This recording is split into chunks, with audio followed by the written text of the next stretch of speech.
guys, it's Ariana. Welcome back to my channel. So for tonight's video, we're going to be reading some more scary stories. So I have a bunch of scary stories from Reddit that I'm very excited to read with you guys today. So let's just jump on into it. As per usual, I have my wicked candle in here that smells like caramel apple just to set the spooky mood and make my whole studio literally smell like caramel apples. It's so amazing. And I don't have anything else to show you guys today, and I don't really have anything else to ramble about. So the intro is very, very short.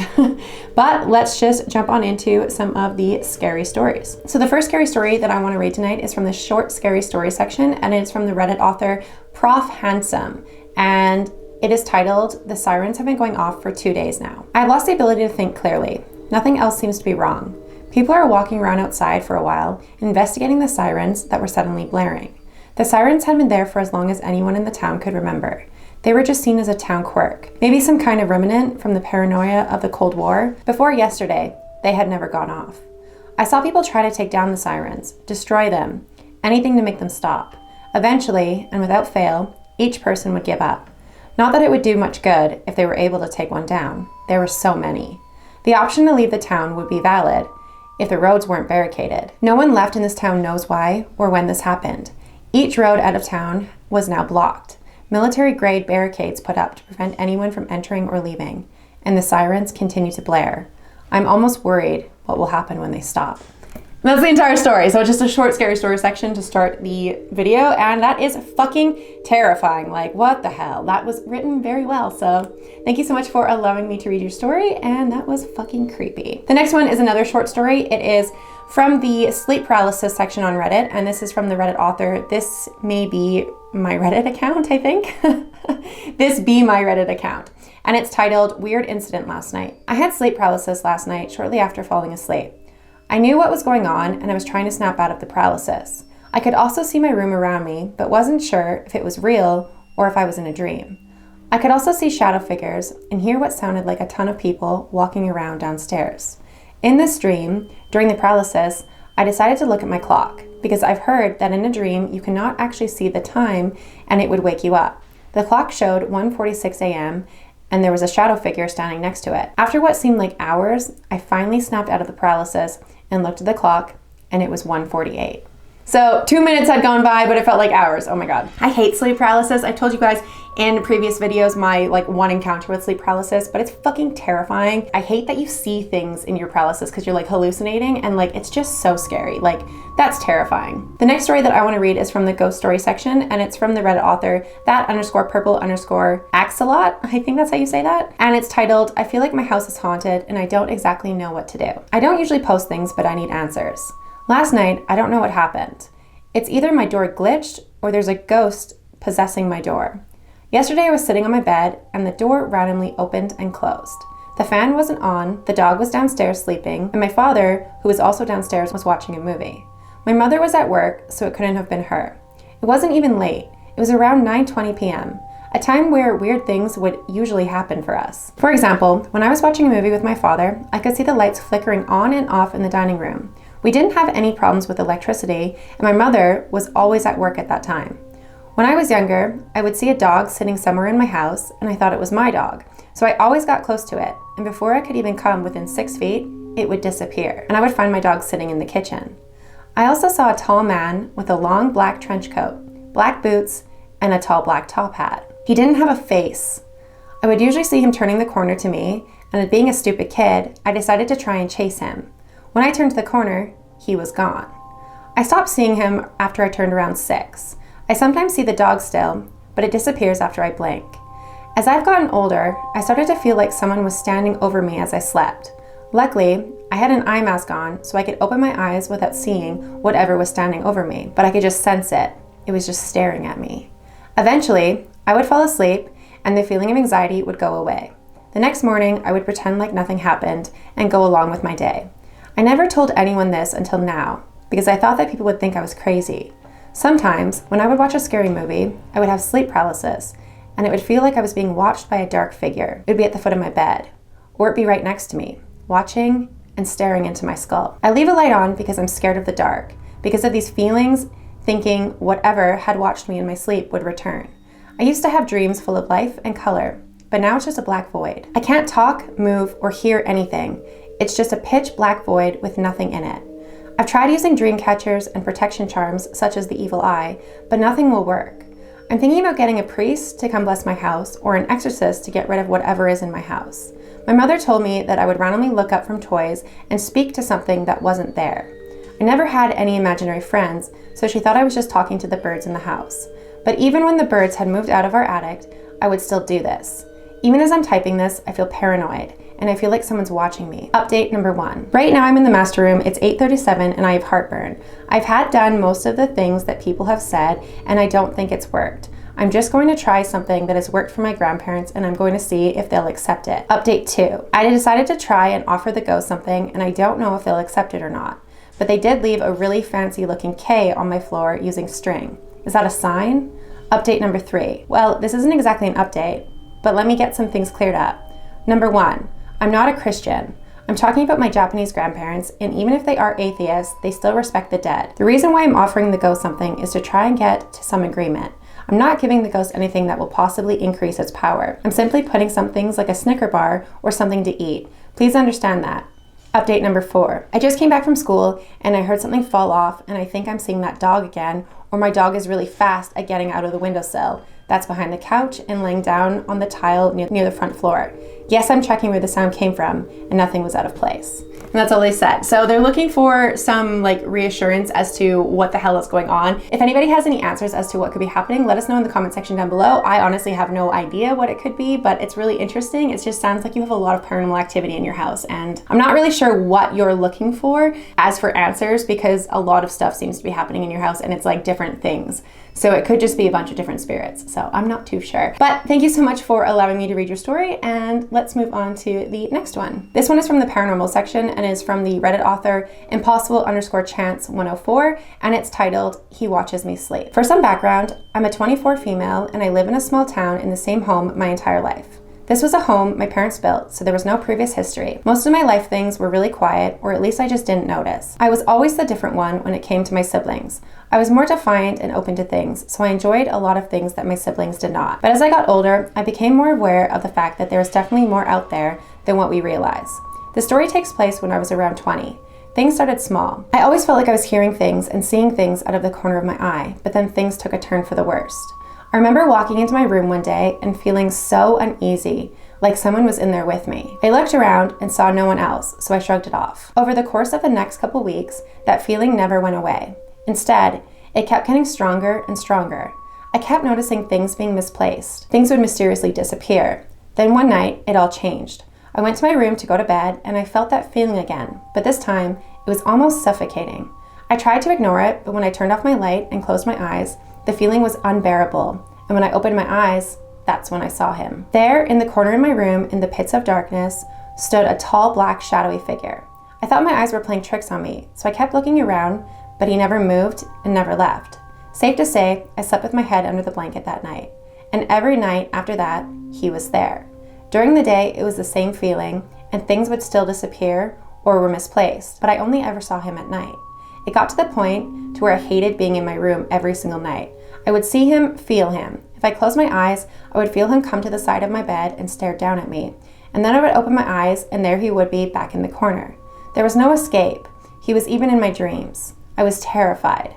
I took every opportunity to not come home at night, but if I had no option, I would make some excuse as to why I slept on the couch. I only went to my room if I absolutely had to, even in the daytime. Worst part about it was I don't think he liked it when I wasn't up there. Many nights, my dad would come down and ask me what the hell I was doing in my room so late because I was making so much noise. But the thing was, I hadn't been up there at all. On another night in particular, my dog was acting really strange. She was upstairs, repeatedly pacing the hallway, scratching and barking at my door, something she has never done in the past. My dad thought I was up there and was surprised when he marched her downstairs to find me on the couch. Even then, she was pacing downstairs, almost like she was looking for something. It took me picking her up and putting her on the couch with me for her to finally calm down and go to sleep. I finally hit my breaking point when he started doing things downstairs to what it felt like was to scare me back into my room. One night, I was on the couch watching TV and I heard the door that leads to the garage turn and try to open. I was overcome with fear. I ran upstairs to grab my dad, sure of the fact that someone was trying to break in. Within seconds, my dad grabbed the firearm and was outside walking the perimeter of the house, but no one was in sight and there was no signs that someone was trying to break in at all. He thought I was crazy or just hearing things, but I know what I heard. For 6 months, this went on, and I told no one. My family does not believe, so I wasn't even gonna go down that road, as I was scared that people would think I was crazy, so I stayed quiet. But the whole time I was on edge.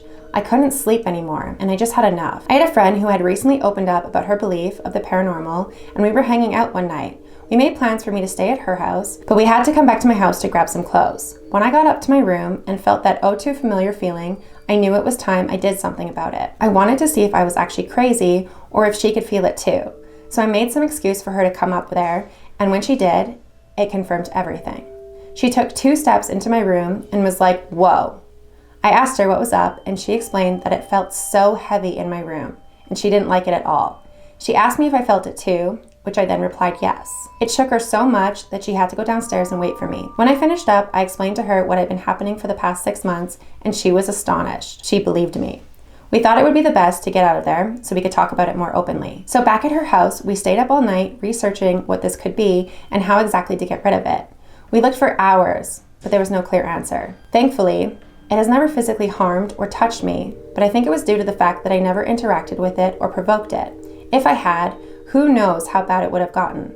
All we did know was that it was very clear that whatever this was preying on my fear. So we decided to start from square one. One day, when no one was home, I went up to my room and lit some incense my mom had and started to talk to it. I thanked it for never harming me, but I told her that this was my home and it had no place here and was no longer welcome, and I demanded it leave. After that, I recited a prayer that we found, and I left the incense burning in there for a few while. There was still a lot of fear, but after a couple days, I noticed my room completely changed. It felt so much lighter and was so bright. With everything else happening, I never noticed how dark the energy made my room look. I felt like I could breathe again. After this experience, I didn't want to take any chances, so I washed all of my clothes and got rid of all the furniture in my room and replaced it. I even went as far as getting a new mattress. I also rearranged everything and repainted my walls. But this experience changed me. Even 4 years later, I don't spend much time in my room, and I still find myself sleeping on the couch. Now my room has become a dumping ground and not a place for rest. Still to this day, I have no idea what was haunting me all of those months and how it got there, but I pray every day that it doesn't come back. And that's how they ended the story. Oh my God, that's fucking crazy. Like, Jesus, that's just a dark entity that attached to your room or attached to you. But I'm so glad that you guys found something that worked and you guys researched it to make it go away and you told it that it wasn't welcome. And in the name of light and love, get the fuck out of my house. So that's awesome. So thank you so much for allowing me to read your story. That is so fucking creepy. This one is from the paranormal section, and it is from the Reddit author, I'm sorry if I say this wrong, it's Lenny Okan. And this one is titled, Seeing Shadow People as a Kid. So basically when I was a kid, about 9 years old, I remember a pretty horrible phase in my life where I would see shadow people everywhere. People looking shadow silhouettes that would appear in my room and just stand there and observe me. They would also sometimes walk around. Some would approach me and try to give me things. There was a man with a hat that always tried to give me a box. He would often come to me and reach his hand out to me with the box in it. I would also see a random shadow face pop up right in front of mine randomly. They weren't necessarily scary looking, but to me, just the fact that they were there all of the time was extremely terrifying. I was so scared. My only solution was to ignore them. I was a kid after all, and I desperately hoped that they would go away and lose interest in me. But they wouldn't. They were everywhere. I reached a point where I was basically at my mom's side all of the time when she was home. And when she wasn't, I'd hide in my room under my blanket all day and wait it out. I can't remember how long exactly I was seeing those creatures, but to me, it felt like a never-ending nightmare all of the time. I did tell my mom about it, but at first she brushed it off and said I'm just imagining things or trolling her. But it became more and more obvious that that wasn't the case. She came up with this idea that they were spirits, and that honestly just scared me more. Spirits watching me? Hell no. What do they want? She got hooked on this thought of me being blessed with the gift of seeing spirits. So she sent me to a lady she found online, claimed to be able to do the same. I was so scared. I just wanted them gone, no matter at what price. I told her I wanted to be normal again, and she said she could perform a ritual to make me not be able to see them anymore. She laid me down and spoke some words. I can barely remember them now. And after the ritual, I was actually not seeing them any longer. At the time, I was so happy they were gone, and I forced myself to never think of them again. She told me not to think of this anymore, as they might see this as a sign to come back. But after this, 2 big black dots started appearing on the walls in my room. One was just over my bed, and the other on the other side of the wall, at the same exact place. It wasn't mold, just unidentified black coloration. We would paint over them, and they'd be back the next day. I got scared again, so my mom decided to give me another room in the apartment. After I switched rooms, they stopped appearing. For years, I brushed it off, ignored it, and pushed it away. It was just too scary for me to deal with. But lately, I've been wondering about what happened back then a lot. I just don't understand it, and I can't find anything online similar to what I've experienced. I'm an atheist, and I believe in science, yet I have no possible explanation for this occurrence, other than I wonder now if I might be sick somehow. But the wall, what about the wall?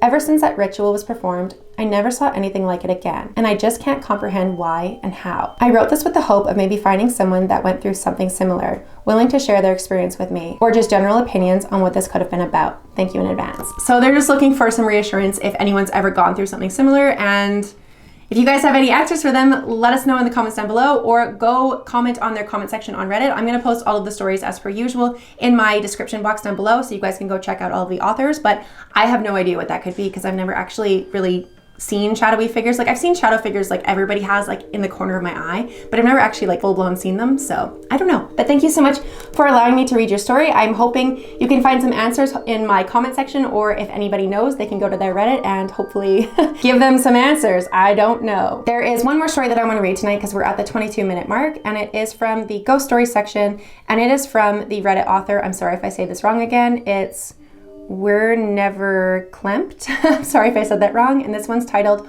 Haunted Old Theater. This is a rewrite post of a true story that I wrote and deleted a while back. After 30 years ago, I spent several years working in a movie theater in, I'm sorry, I can't say this, Worcester, Massachusetts. I don't know how to say that word. My favorite was a huge old building that had been chopped up into 4 separate cinemas. It had been a beautiful theater back when it was built in 1926 as the Poly Palace, although it had been semi-destroyed during modernization in the late 50s. There were still many original features of the building that remained. As a manager, I had been issued a big keychain that gave me access to the entirety of the building, and I spent countless hours exploring nearly every part of that building, except the curtain loft, which would have required climbing an iron ladder of about 80 feet. Nope. The building had attics and basements and crawl spaces. There was an area in the front of the building on the 2nd floor that had 2 or 3 abandoned businesses that had been whaled off. There was a music store and a ballet studio and maybe an office. There was also a bathroom. Everything looked like it was from the 1940s or 50s, faded wallpaper with ballerina motif and a peeling mirror on the wall. In another section of the building was an old manager's office with high ceilings and crown moldings and a beautiful stained glass window that I believe dated back to 1912 and had previously been part of the adjacent theater. There was still an old safe in the office. I found a newspaper article in the public library from 1942 or 44 that detailed an armed robbery when 2 men had tied the manager in the office and robbed the safe. We now use the old manager's office to store giant 30-gallon bags of popcorn. There was a sort of crawl space under the box office that was accessible by lifting a hinged plywood panel and climbing over a 4-foot wall. On the other side were the remains of a couple of basement rooms with broken concrete and bricks strewn about. In one of those rooms, I found an old flared Coca-Cola glass in perfect condition. I kept it for years. I also found a deck of cards in a hands-made leather pouch with a snap closure fashioned out of a buffalo nickel. There was also old dressing rooms with makeup mirrors and light bulbs. The paint was peeling off the walls in potato chip-sized flakes in those rooms. As you can imagine, the building was reported to be haunted.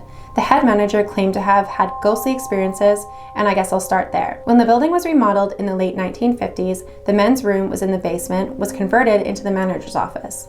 One night, while closing up, the manager, my boss, made his way up the stairs to the main lobby. As he emerged, something caught his eye.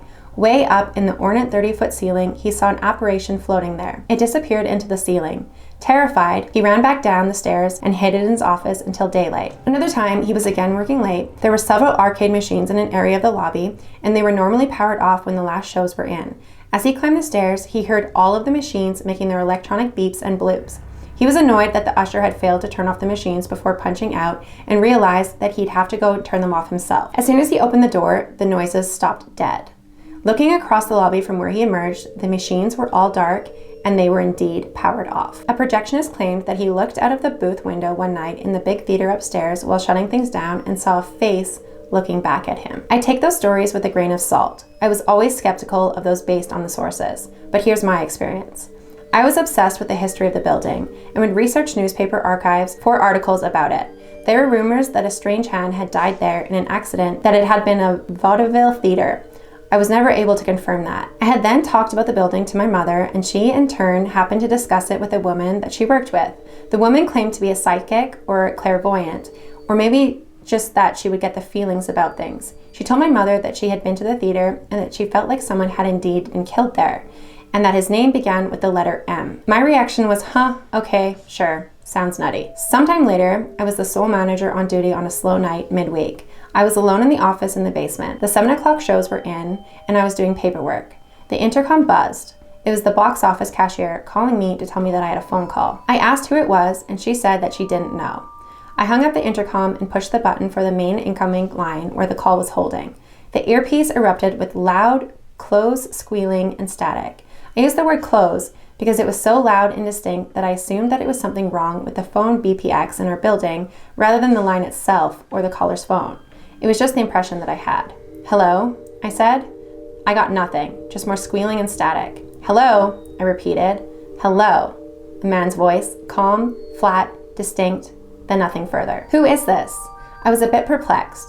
All of the noise on the line and the caller seemingly reluctant to speak. This is Mike. Calm, quiet, not shouting over the noise on the line, quite audible and clear. Then nothing but that awful squealing and static. I waited a few seconds for the caller to continue. After all, he had called me. Presumably there was a reason, but I got nothing. Mike who? I said, feeling a little impatient. Mike is a common name, and there were 2 Mikes employed there at the time. One of them had a fairly high-pitched voice that sounded nothing like the caller. It didn't sound like the other Mike either. The line abruptly went dead, silent. The squealing and hissing stopped. I waited. No one called back. I called Sandy, the box office cashier, and asked her if they had asked for me personally or just to speak to the manager. She said that the caller had asked for me by my name. Suddenly, I remembered my mother's friend, a man's name beginning with the letter M, Mike. It never happened again, and the phone never made those noises. No one ever confessed to the prank, and I never figured out who it was. And that's the end of the story. So thank you so much to, I cannot read your name, I'm so sorry, the Were Never Klimt. Thank you so much for allowing me to read your story. That is so fucking creepy and actually really cool. And when I was a kid, actually my very first job when I was like 15 was at a movie theater. So our theater in our town was really creepy too, and I always had the heebie-jeebies and like terrible feeling going into the back of the movie theater because you had to like go all the way through this really, really creepy hallway where like all of the screens and stuff were like in front of it, and then there was a hallway that led through like the back of the building, and you had to go through it to like the mop bucket area and like fill up the hot water in the bucket and like walk all the way through the hallway back, and it was just fucking terrifying. And I always had a bad feeling back there. Plus there was an abandoned arcade in that movie theater and like an old skateboard park, and like everybody said that it was fucking haunted. I never personally experienced anything in that theater like that was paranormal, but everybody else that I worked with said that they did. So that movie theater was fucking creepy. I wish I had more stories to tell you guys about it, but like the hallway was the only thing that fucking scared me. But I was a big chicken and I hated going back there alone. It literally terrified me. And whenever the managers would make me go back there alone, I would burst into tears because I did not want to go back there.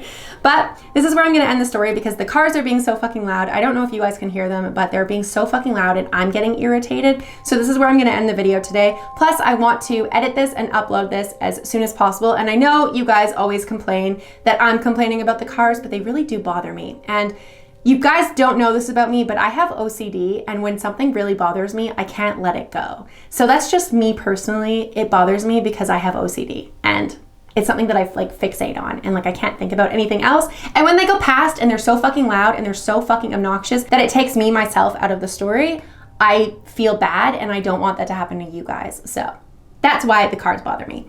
But thank you so much for watching this video. If you guys did enjoy this video, please make sure to give it a big thumbs up. Don't forget to hit the subscribe button down below for more content like this, and I will see you guys at the next video.